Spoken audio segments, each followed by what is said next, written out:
ಗುಜರಾತ್ನ ರಾಜ್ಕೋಟ್ನಲ್ಲಿ ಅಗ್ನಿ ದುರಂತ ಆಯಿತು. ಮಾಲ್ನಲ್ಲಿ ಆಟ ಆಡ್ಲಿಕ್ಕೆ ಬಂದಂತಹ 25ಕ್ಕೂ ಹೆಚ್ಚು ಜನರು ಸಾವನ್ನಪ್ಪಿದ್ರು. ಅದರಲ್ಲಿ ಮಕ್ಕಳು ಕೂಡ ಇದ್ರು. ಈ ಘಟನೆ ಆಗ್ತಾ ಇದ್ದ ಹಾಗೆ ಡಿಸಿಎಂ ಡಿ.ಕೆ. ಶಿವಕುಮಾರ್ ಅವರು ಅಲರ್ಟ್ ಆಗಿದ್ದಾರೆ. ಒಂದು ಪತ್ರವನ್ನ ಬಿಬಿಎಂಪಿಯ ಚೀಫ್ ಕಮಿಷನರ್ಗೆ ಬರೆದಿದ್ದಾರೆ. ರಾಜ್ಕೋಟ್ ಘಟನೆ ಎಲ್ಲರಿಗೂ ಕೂಡ ಎಚ್ಚರಿಕೆಯ ಗಂಟೆ. ಬೆಂಗಳೂರಿನ ಹಲವು ಮಾಲ್ಗಳು, ಸಾರ್ವಜನಿಕ ಸ್ಥಳಗಳಲ್ಲಿ ಗೇಮ್ ಝೋನ್ಗಳಿವೆ. ಗೇಮ್ ಝೋನ್ಗಳಲ್ಲಿ ಅಗತ್ಯ ಕ್ರಮವನ್ನು ಕೈಗೊಳ್ಳಲಾಗಿದೆಯಾ ಮೊದಲು ಪರಿಶೀಲಿಸಿ, ಅದಾದ್ಮೇಲೆ ನಂಗೆ ವರದಿ ಕೊಡಿ ಅಂತೇಳಿ ಈಗ ಕಮಿಷನರ್ಗೆ ಡಿಸಿಎಂ ಪತ್ರವನ್ನು ಬರೆದಿದ್ದಾರೆ, ಸೂಚನೆಯನ್ನು ಕೊಟ್ಟಿದ್ದಾರೆ. ಇನ್ನು ಸ್ವಯಂ ಪ್ರೇರಿತ ದೂರನ್ನು ದಾಖಲಿಸಿಕೊಂಡು ಗುಜರಾತ್ ಹೈಕೋರ್ಟ್ ಇವತ್ತು ಇದೇ ವಿಚಾರಕ್ಕೆ ಸಂಬಂಧಪಟ್ಟಂತೆ ವಿಚಾರಣೆಯನ್ನು ಕೂಡ ನಡೆಸಲಿದೆ. ಗುಜರಾತ್ನ ರಾಜ್ಕೋಟ್ನಲ್ಲಿ ಗೇಮ್ ಝೋನ್ನಲ್ಲಿ ಅಗ್ನಿ ಅವಘಡ ಸಂಭವಿಸಿತು. AC ಬ್ಲಾಸ್ಟ್ನಿಂದ ಸುಮಾರು 25ಕ್ಕೂ ಹೆಚ್ಚು ಜನ ಸಾವನ್ನಪ್ಪಿದ್ದಾರೆ ಅನ್ನುವಂತಹ ಮಾಹಿತಿ ಈಗಾಗಲೇ ದೊಡ್ಡ ಮಟ್ಟದಲ್ಲಿ ಸದ್ದನ್ನು ಮಾಡಿದೆ. ಇದಕ್ಕೆ ಕಾರಣ ಆ ಮಾಲ್ನ ಸಿಬ್ಬಂದಿಗಳ ನಿರ್ಲಕ್ಷ್ಯ ಅನ್ನುವಂಥದ್ದು ಗೊತ್ತಾಗ್ತಾ ಇದೆ. ಹಾಗಾಗಿ ಈ ರೀತಿಯ ಘಟನೆಗಳು ರಾಜ್ಯದಲ್ಲಿ ನಡೆಯೋದಕ್ಕೆ ಅವಕಾಶ ಕೊಡಬಾರ್ದು ಅಂತೇಳಿ ಬೆಂಗಳೂರಿನ ಉಸ್ತುವಾರಿ ಸಚಿವರು, ನಗರಾಭಿವೃದ್ಧಿ ಸಚಿವರು ಡಿಸಿಎಂ ಡಿ.ಕೆ. ಶಿವಕುಮಾರ್ ಅವರು ಒಂದು ಮಹತ್ವದ ಸೂಚನೆಯನ್ನ ಬಿಬಿಎಂಪಿಯ ಚೀಫ್ ಕಮಿಷನರ್ ಅವರಿಗೆ ಪಾಸ್ ಮಾಡಿದ್ದಾರೆ.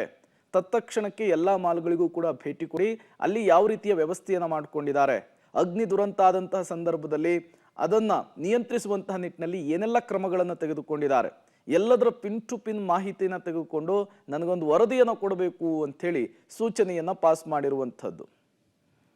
ಮರಣವನ್ನಪ್ಪಿದಂತಹ ಅರ್ಜುನನ ಸಮಾಧಿಯ ವಿಚಾರಕ್ಕೆ ಸಂಬಂಧಪಟ್ಟಂತೆ ಜಟಾಪಟಿ ಮುಂದುವರೆದಿದೆ. ನಿನ್ನೆ ಇದೇ ವಿಚಾರಕ್ಕೆ ಸಂಬಂಧಪಟ್ಟಂತೆ ದರ್ಶನ್ ಆಪ್ತ ಪಬ್ಲಿಕ್ ಟಿವಿಯ ಜೊತೆಗೆ ಮಾತನಾಡಿದರು. ಜೋರಾಯ್ತು ಕ್ಯಾಪ್ಟನ್ ಅರ್ಜುನನ ಸಮಾಧಿಯ ಜಟಾಪಟಿ.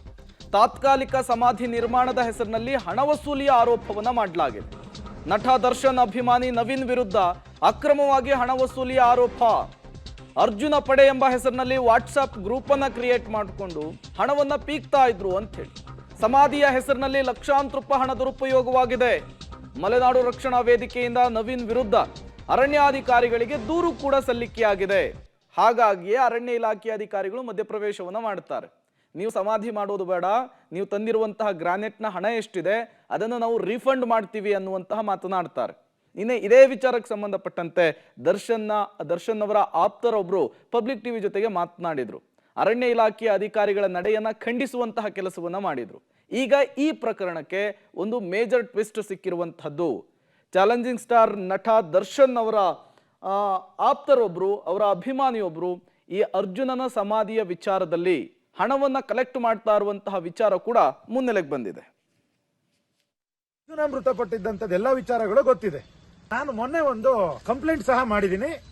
ಆವಾಗ ನಟ ದರ್ಶನ್ ಸರ್ ಅವ್ರ ಹೆಸರನ್ನು ತಗೊಂಡಿರೋದ್ರಲ್ಲಿ ತಪ್ಪಿಲ್ಲ ಅಂತ ನಾನು ಹೇಳ್ತೀನಿ. ಯಾಕೆ ಅಂದ್ರೆ ನಟ ದರ್ಶನ್ ಸರ್ ಕಳಿಸ್ಕೊಡ್ತಾರೆ ಈ ಸ್ಮಾರಕ ಮಾಡ್ಲಿಕ್ಕೆ ಅಂತ ಹೇಳಿ ಒಬ್ಬ ಇನ್ಸ್ಟಾಗ್ರಾಮ್ ಫಾಲೋವರ್ ಪೇಜ್ ಏನೋ ಕ್ರಿಯೇಟ್ ಮಾಡ್ಕೊಂಡಿರೋ ಒಬ್ಬ ಹುಡುಗ ಅವ್ರ ಹತ್ರ ಅಪ್ರೋಚ್ ಮಾಡೋದ್ನೋ, ಅವರ PA ಹತ್ರ ಅಪ್ರೋಚ್ ಮಾಡಿದ್ರು, ಎಲ್ಲಿ ಮಾಡಿದ್ರು ನಮಗೆ ಗೊತ್ತಿಲ್ಲ.